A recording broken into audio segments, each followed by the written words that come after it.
Le premier jour où j'arrive en France, à la gare de Montparnasse, je débarque et voilà, je regarde à gauche et à droite, tellement de monde, je suis perdu. Je débarque dans une ville où les gens sont à 100 à l'heure, chacun court, les gens sont pressés et c'est même pas facile d'aborder quelqu'un. Je me suis dit, je dois prendre le métro 12.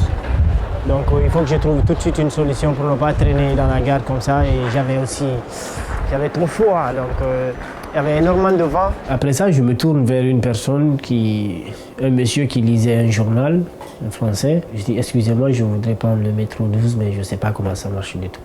Après, il m'a dit, il faut faire ça, il m'a montré où il faut y aller. Et puis, je suis venu au guichet, j'ai dit à la dame, je dois aller à Marcadet pour rencontrer un monsieur qui devrait m'héberger pour le début. Je viens, je vois que les gens, ils viennent, ils passent, mais je ne sais pas qu'est-ce qu'il faut faire. Je viens, j'appuie là, ça ne s'ouvre pas, je fais des allers-retours. Je ne sais pas, je regarde comment les gens y font. Mais entre-temps, il y avait un autre monsieur qui m'avait repéré.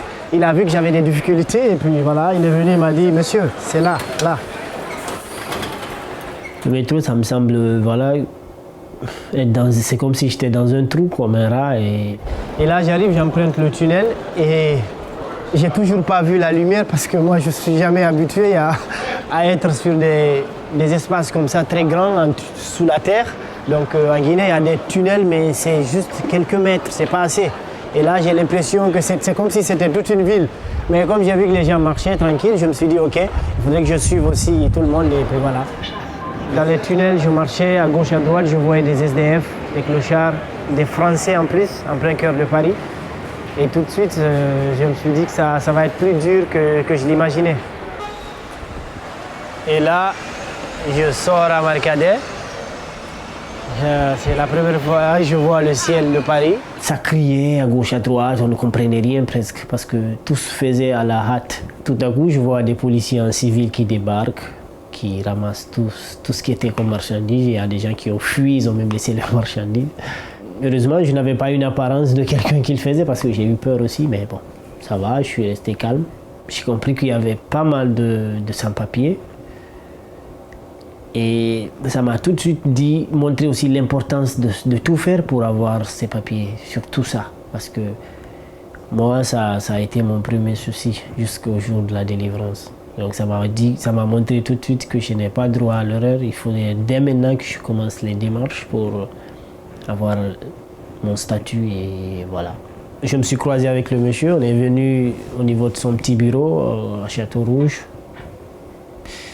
Et tout de suite, j'ai compris que c'était pas ce que j'imaginais. Je comprends tout de suite que le mec, il va pas m'héberger. Je reste jusqu'au soir.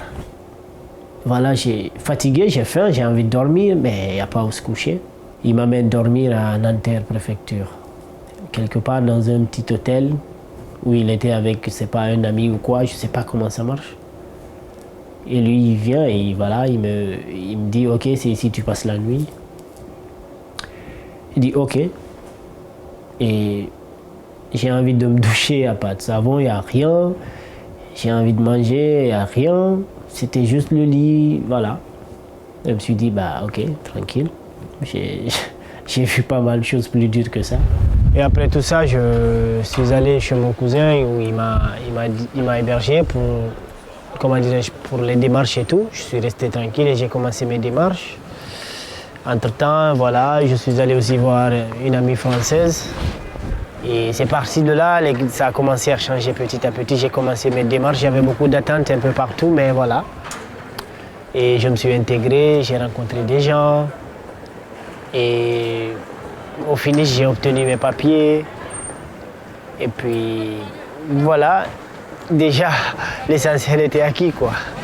Aujourd'hui, je suis gérant de commande dans un salad bar, mais je suis surtout comédien et danseur en même temps.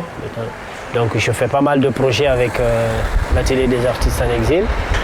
Et en plus de ça, je fais aussi pas mal de figurations dans les longs métrages, comme dans les courts métrages, les séries télévisées, les émissions de télé un peu partout en France. Donc voilà. J'essaye de joindre les deux bouts et tout. J'aime beaucoup faire allusion à mes débuts. Souvent, quand j'oublie, je me dis, c'est quelque chose qui me, je sais pas, mais c'est comme si c'est quelque chose qui m'est précieux. J'essaie de ne pas oublier du tout à chaque fois. C'est quelque chose qui, en tout cas, qui me permet toujours de me rappeler de comment je suis allé en crescendo jusqu'à là où je suis. Donc, voilà, c'est comme ça, j'aime beaucoup y penser des fois.